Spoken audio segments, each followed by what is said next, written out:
People tend to think that betrayal comes from a stranger. But the bitter truth is, the deadliest stab is always delivered by a hand you once called family. I had lived through 40 years of marriage with absolute faith until that fateful night, when my kitchen was submerged in a silence so thick it was suffocating. The wall clock ticked rhythmically, dryly, like an accusation. My heart pounded against my ribs so frantically it felt like it would burst. In the bedroom, he was still snoring steadily, a sound so cruelly peaceful, as if the world was still safe and whole. But in my hands at that moment were the pieces of a truth powerful enough to burn everything down. A short email, a misplaced receipt, an unfamiliar scent. Tiny traces that painted a colossal picture of betrayal. And what made me tremble wasn't the discovery that he had a secret, but that the secret had taken root within my own home, among the people I loved most. The story I am about to tell is not just about betrayal, but about how a woman rises from the ashes, gathers every broken piece to forge them into a weapon, and finds herself again. If you are listening, please let me know where you are. I want to know if this truth can echo to the farthest corners of the world. The house was frighteningly quiet then. I sat at the old oak table in the kitchen, my hands resting on the cold surface, as if awaiting an invisible sentence to be handed down. The yellow light cast down, illuminating a cup of coffee that had long gone cold. In that dead silence, I suddenly realized that silence was no longer the peace I once knew, but had become an uninvited guest, growing more familiar, weighing heavier on my chest each day. The wall clock ticked rhythmically, decisively, as if accusing, as if whispering in my ear, "Something is wrong." I looked up into the empty space before me and saw that I was living with a man whose face had suddenly become that of a stranger. Julian, my husband, had just returned from what was called a business dinner. He threw his coat on the sofa, yanked off his tie with a weariness as if the weight of the world was on his shoulders. But as he brushed past me, the cloying, sweet scent of a perfume suddenly hit my nose. It wasn't my scent, nor was it our familiar scent.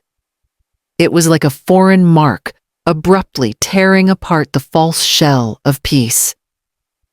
He went into the bedroom and collapsed onto the bed, without even showering. A few minutes later, the sound of steady snoring filled the house, a sound that once brought me a sense of security, now transformed into a shrill, mocking tune.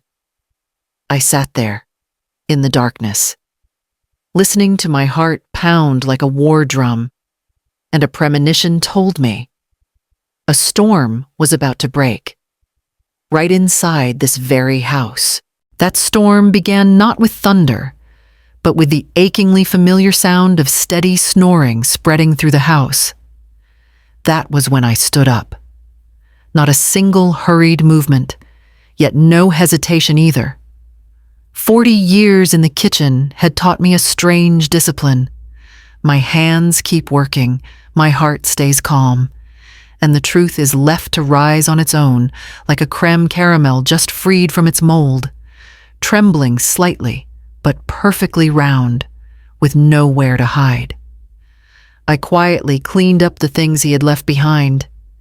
The tweed coat still clinging to the smell of smoke from partner meetings, the leather wallet softened with age, and the phone screen still lit from an email that had just arrived. I never had the habit of going through my husband's things, but that night, the boundary that had stood strong as a fortress suddenly became as thin as a thread. The screen was still on the inbox, the bold text like a sharp fingernail scraping my palm. Tonight, Dad was wonderful. Just a few words, accompanied by a red heart emoji. Dad. My throat went dry. My intuition was tugging at my sleeve, whispering, "Stop lulling yourself to sleep." I put the phone down and continued cleaning. His wallet felt thick today because of slips of paper. Receipts. I opened it. The name of a fancy steakhouse in San Antonio. The time was tonight. A table for two. My eyes narrowed. Dallas. That's where he said he was going. And San Antonio, the city of warm memories. How ironic that the beauty of a nostalgic city suddenly became the backdrop for a story I didn't want to be the main character in. I took a picture of the receipt, not to become a detective, but to remind myself that this wasn't a nightmare that would vanish at dawn. As I slipped my hand into his coat pocket, I felt another piece of paper, a parking stub from a hotel, the timestamp matching the dinner receipt. But what truly broke me wasn't on paper. It came from a scent. The perfume tonight was sweeter, headier, with a stubbornness of youth. It belonged to someone else. I decided to see it through. I went to the garage, opened his car. The glove compartment opened to reveal the usual clutter and a tube of personal lubricant. I sat in silence. For years, he had always said he was tired. If we didn't need it, why was it here? I leaned down to the back floor, picking up a few crumpled tissues. On them, the same sweet, stubborn scent lingered. I didn't cry. Tears only fall when you still have hope. When hope begins to fade, what's left is a lake as still as a mirror, cold, clear, and reflecting everything with cruel precision. I photographed everything, so that in the morning, when my weakened mind would want to make excuses, I would not betray myself. When I returned to the kitchen, I created a new folder on my phone. Tonight. Then I sat down, opened a notebook, and recorded everything with emotionless verbs. I saw.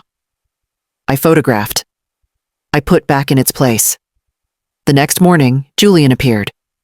"I have a morning meeting, probably be late." I smiled just enough. "Okay, I'm busy too." He left. I waited for the sound of the car to fade, then sent a text to Mrs. Miller, my great friend. "Ma'am, I need someone who knows how to find the truth. Do you still remember Mr. Thomas?" A few minutes later, the reply came, "I remember. I'll connect you." I let out a long breath, feeling my shoulders relax a little. From that moment, I knew I was no longer alone in this fight.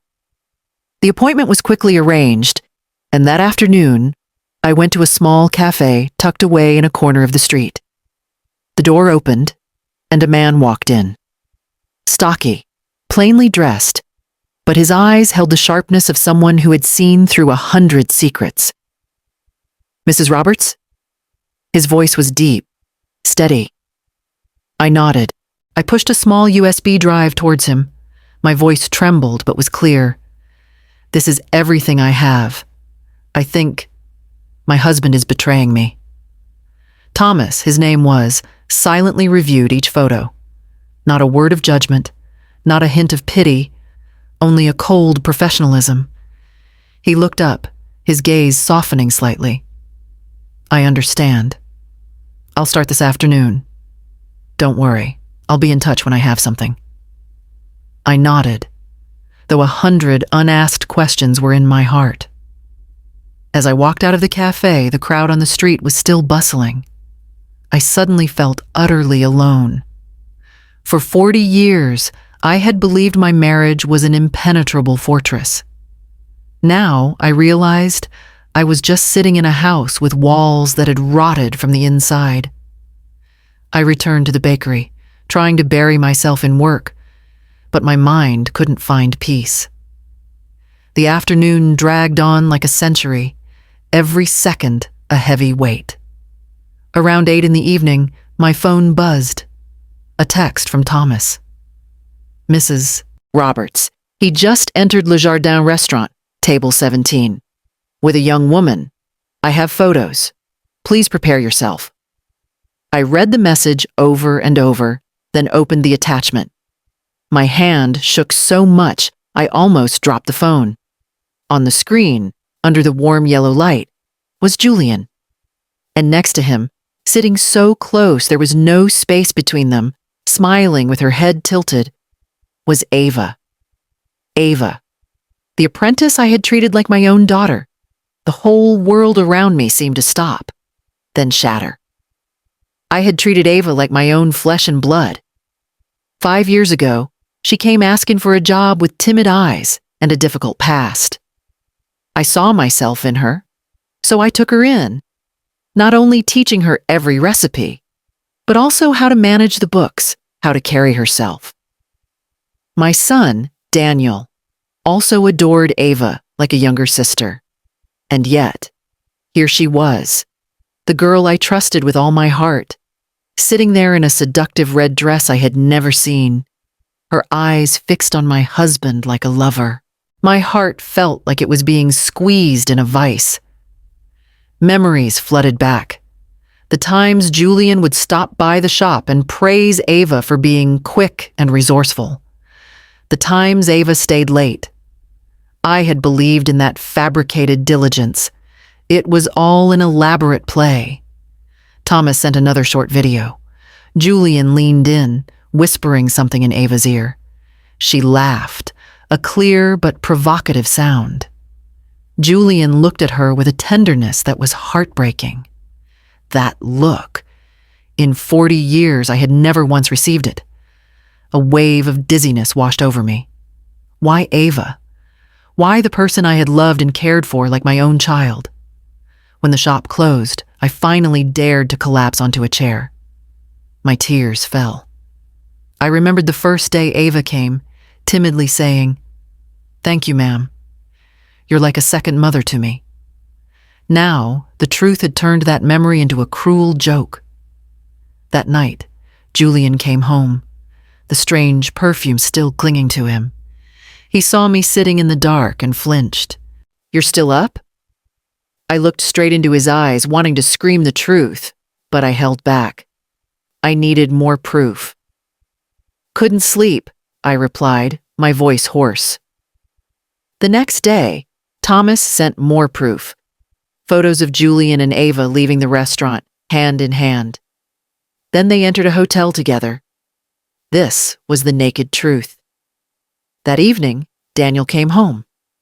Seeing my son's tired smile, I felt a pang in my heart.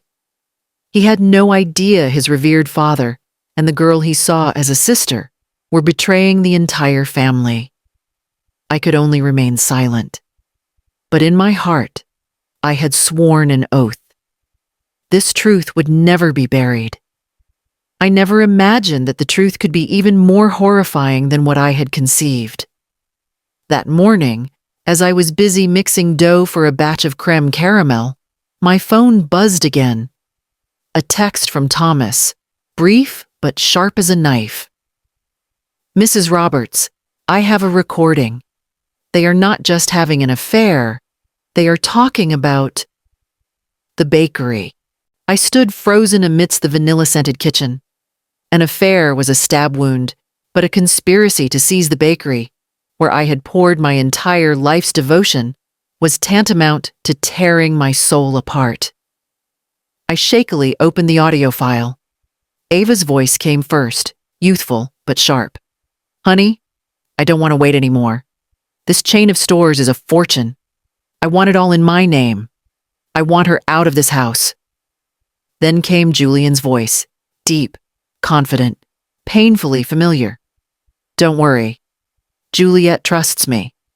She'll sign the transfer papers soon. I've prepared everything, telling her it's a procedure to expand the business. She won't suspect a thing." My heart felt like it stopped. Not just betrayal of love. They also wanted to steal the sweat, tears, and my entire life's work. I replayed the recording, calmer this time. I realized this was evidence of a conspiracy to commit fraud. An idea flashed through my mind. I could turn this very truth into a weapon. That evening, Julian walked into the kitchen and placed a hand on my shoulder. A gesture once warm, now just repulsive. You work too hard, but hang in there. Big changes are coming soon. Big changes. A chill ran down my spine. In his mind, big changes meant I would lose everything. I looked straight at the face that was once my whole world. Don't worry. I will be prepared for everything, I replied, my voice light as air. He didn't notice the layer of ice beneath those words. When Julian went up to bed, I sat back down and wrote another line in my notebook. From now on, I am not just a betrayed wife. I am a witness. And I will let the truth bring them into the light.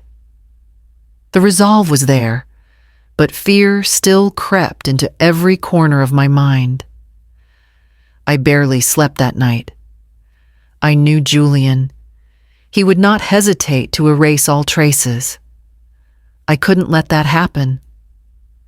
The next morning, I used the excuse of going to the market to leave the house. I took the USB with all the evidence to a print shop, then to a bank, where I rented a small, safe deposit box. As the cold metal door closed, I felt a little lighter. The evidence was safe.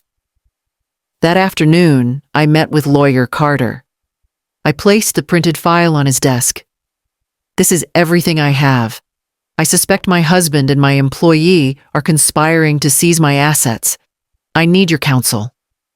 Carter turned each page, listened to the recording. After a long silence, he looked up. You did the right thing. The next step is to let me and Detective Thomas continue to gather more. We need a perfect trap. You will have to be patient. I nodded. Once again, I heard those words. Be patient. That evening, Julian asked me, "Where were you so long today?" I replied nonchalantly, "The print shop.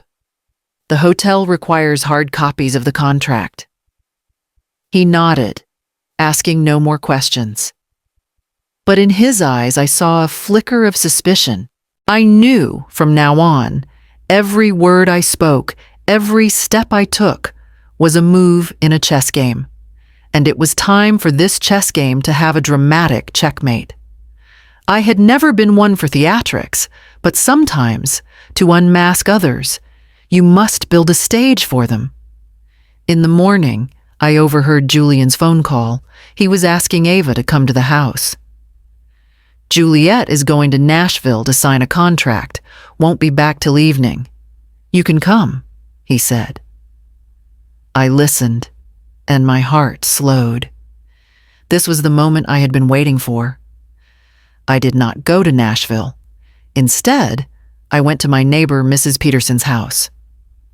Let me just sit by this window for a while. Around 10 o'clock, Ava arrived. Julian opened the door, looked around, and pulled her inside like a thief. I turned on the app connected to the microphone hidden in the living room. Finally, no more sneaking around, Ava laughed. Julian replied, Yeah, she's gone. From now on, this is our home. Our home. I bit my lip until it bled. About half an hour later, they went upstairs. I didn't need to hear more. I had already plugged in the toaster oven, put in 4 slices of bread, and turned it to the highest setting. Just a few minutes later, black smoke began to billow from the kitchen window, thick enough to set off the smoke alarms. Juliet, your house is on fire, Mrs. Peterson exclaimed. Outside, the neighbors started to stir. Call the fire department. Someone's inside. I sat still, my face like ice. Soon after, the sound of fire engine sirens wailed, and I saw Daniel, my son, in his firefighter uniform, jumping down from the cabin. My heart felt like it was being squeezed. Check inside, quick, Daniel shouted. My house door was broken down. Daniel and his team burst into the bedroom. And then, the truth was exposed. They found Julian and Ava in a state of panic, hastily wrapped in a blanket, their clothes scattered on the floor. I could hear Daniel's choked voice. "My God, Dad? And Ava? What are you two doing here?" Whispers spread like wildfire. "Unbelievable! Mr. Julian and the girl from the bakery?" I watched from across the street as Daniel emerged, his face as white as ash, his eyes empty. Behind him, his colleagues escorted Julian and Ava out. The crowd erupted in murmurs, a few jeers. Cell phones were raised, recording their moment of deepest humiliation. When the crowd dispersed, I finally stood up. I walked towards my son. He stood there, his shoulders slumped. He looked at me, asking tremulously, "Mom? Since when?" I placed a hand on his shoulder, squeezing it tight. "Son, there are some things I had to let you see with your own eyes, so you would never have to doubt again." Daniel sank to his knees on the porch, holding his head in his hands. I stood there, amidst the smoke and ashes, and knew that the chess game I had set up had reached its final move. The play was over, the crowd had gone, but the pain was just beginning for the most innocent one. As evening fell, the smoke had cleared, but in Daniel's heart, the storm was just beginning. My son sat slumped on the porch steps, his expression vacant. I came and sat beside him. He didn't look up, just let out a ragged breath. "Mom, I can't believe it. Dad, and Ava. I always thought of her as a sister, in our own home." I bit my lip. "I know, Daniel, but I couldn't tell you without proof." He looked up, his eyes bloodshot. "Mom, why would Dad do this? Why would Ava do this? I trusted them." His words were like a twisting knife. I pulled his head to my chest. "Son, sometimes the people we trust the most are the ones who betray us most cruelly. But you still have me." He let out a bitter, dry laugh. "Mom, I feel like my life is in ruins. My father betrayed you. The person I trusted betrayed our whole family. What do I have left?" I looked straight into his eyes. "You have me. You have the truth. You have this bakery. You haven't lost everything. You've only lost what was never worthy of being kept." In that moment, I realized I wasn't just protecting assets, not just seeking revenge. I was preserving for my son a last shred of faith in family, in a mother's love. And to protect him, to end it all, I knew I needed one final confrontation, an undeniable judgment. No courtroom was needed. My trial was set in the very house that was once a home. On Saturday afternoon, I invited Julian, Ava, and Daniel. Lawyer Carter was also present. Julian entered first, feigning elegance. Ava followed, dressed in a demure dress. "Juliet, what's with all the tension?" Julian began. I didn't answer. I opened the file, pulling out a stack of photos, and placed them on the table. The room froze. Daniel stared. Ava turned pale. Julian flinched. "Is this the business dinner you mentioned?" I asked, my voice cold as steel. Julian laughed nervously. "Juliet, you've misunderstood. Ava just asked for my help." Daniel slammed his hand on the table. "Stop lying! After what I saw with my own eyes, what right do you have to speak?" It was time. I played the audio file. Ava's voice filled the room, cold and greedy. "I want her out of that house. I want the entire chain of stores to be mine." And Julian's reply, "Don't worry. Juliet trusts me. She'll sign." The room was dead silent. Daniel sat stunned. "Dad, how could you? Ava, how could you betray my mother, the woman who gave you everything?" Julian jumped up, shouting, "That was just said in anger. You're trying to humiliate me." I stood up too. No, Julian. You humiliated this family. You two turned our trust into a pile of ashes. Carter spoke up, his voice calm but firm.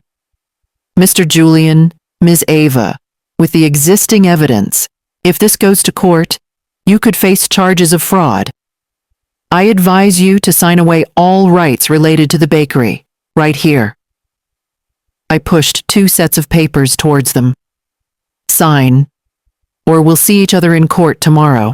Julian looked at me, his eyes desperate. Juliet, 40 years. Are you going to destroy me? I replied, my voice low but steady. You destroyed yourself. I am just opening the curtains for everyone to see. A long silence followed. Finally, Julian's trembling hand picked up the pen and scribbled his name. Ava, sobbing, slowly followed suit. That thin piece of paper put an end to a chapter of life filled with deceit and pain. After that earthquake, the first thing I noticed was the silence. No more secret calls, no more strange perfume. My house was now empty, but that very emptiness carried a new taste of freedom. Daniel moved in with me. In the mornings, we would open the shop together. Instead of Julian's grumbling, I now heard my son's warm voice. One day, Daniel said, Mom, the Grand Hotel wants to double our creme caramel order this week. They say your cakes are famous now. I looked up and saw a fleeting smile on his face. I replied, Then we'll have to make more. The word we came out naturally, and for the first time, I saw the light return to Daniel's eyes. Life slowly began again. The bakery was busier than ever. People whispered about Julian's scandal, but when they mentioned me, they used 3 words. The strong woman. Mrs. Peterson would often stop by, holding my hand. Juliet, you have walked through fire and are still standing tall. People respect you. I smiled, a bittersweet but steady smile. I knew. Honor was no longer something others bestowed. It was a flame I had rekindled from the ashes. One evening, Daniel looked at me, his voice low. Mom, I'm sorry I didn't see it. I let them deceive us for too long. I put down my spoon. No, Daniel. You just believed in family. Belief is never foolish. Only betrayal is shameful. Daniel nodded, his eyes moist. Thank you, Mom, for giving me a place to come back to.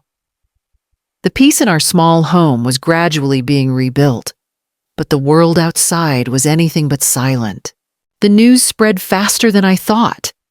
The incident with Julian and Ava being caught went viral on social media, then appeared in the local newspaper. At first, I was scared. But then, as I walked through the market, people would call out, Juliet, you did the right thing. We respect you. At the bakery, the customers were more numerous than usual. They came to smile, to nod in silent support. One afternoon, a local newspaper asked for an interview. Daniel was hesitant. I put a hand on his shoulder. Son, sometimes silence is acceptance. I don't want to live in silence anymore. It's time for us to say, we did not fall. At the interview, the reporter asked bluntly, Mrs. Roberts, how do you feel now that this painful truth has been publicly exposed? I looked straight into the camera, my voice low but steady. I am in pain, of course, but I am not ashamed. The ones who should be ashamed are those who lied, who betrayed. I am here to say, I still have this bakery. I have my son, and I have myself. They could take away my love, but they cannot take away my dignity. Daniel sat beside me. When asked, my son replied, his voice clear and firm. I used to think family was inviolable, but I saw it crumble. I am in pain, but I am proud of my mother. She taught me that we cannot choose how others treat us, but we can choose how we stand up. I will walk with my mother and rebuild. The next day, the article was published. The headline was bold: From betrayal to rebirth, Juliet Roberts and son turn pain into strength. Julian and Ava, in contrast, were shunned by the community. One evening, Daniel said softly, "Mom, today someone called me the son of Juliet, the bravest woman. I have never been so proud." My tears fell, but they were no longer tears of pain. Those were tears of pride and liberation. One morning, not long after, I stepped out onto the porch, took a deep breath of the early morning air, and realized I no longer had to worry. The sense of relief was strange, but sweet. This was freedom. My day began in the familiar little kitchen with the sound of the oven turning on. I kneaded the dough, my hands no longer trembling with anger, but steady, rhythmic. Daniel stood beside me, his eyes growing brighter each day. At noon, the bakery was bustling. An old woman said, "Juliet, your cakes are delicious, but the best thing is the spirit you bring. We see strength in you." I smiled. That strength was forged from wounds. In the afternoon, Daniel and I sat on the porch. My son said slowly, "Mom, I don't know when I'll ever forget what happened, but I know one thing for sure. I will never let it define me." I put a hand on his shoulder. "We don't need to forget, son. We just need to turn the scars into strength." Late at night, when I locked up the shop, I knew that from this day on, I was not just surviving. I was truly living. Looking back on the path I've traveled, I feel as though I have completed a strange circle of life. From happiness to betrayal, from ashes to a flame of rebirth. I see myself as a seasoned baker who has thrown away many failed batches, but still patiently kneads anew until the perfect pastry is born. Julian and Ava may have taken away my trust, but they could not take away my inner strength. Daniel may have fallen at first, but then my son stood up stronger because he realized he always had a mother by his side, not a victim, but a survivor. I don't tell this story to boast or to complain. I tell it because I believe that out there are others sitting in a dark kitchen, listening to the clock tick like an accusation, and wondering, what do I have left after being betrayed? The answer is, you have yourself. You have hands that can start over. You have a heart that can love again, love yourself. And most importantly, you have the truth. The truth is painful, but it is the weapon, the foundation upon which you will never have to live in darkness again. If you are listening to this story, know that I, Juliet, have walked through hell and am still sitting here with a bakery full of fragrant aromas, with a son by my side, with my head held high, no longer ashamed. I want you to remind yourself, even if betrayed, even if robbed, you can be reborn. And now I want to ask you, you who are out there somewhere, perhaps in a strange city, a quiet room, where did you hear this story from? Let me know so I can see that my story does not just end within these four walls, but travels further, touching the hearts of those who need a flame. Thank you for staying until the very end of this journey. This is not an ending. This is a new beginning. And I believe a new beginning is also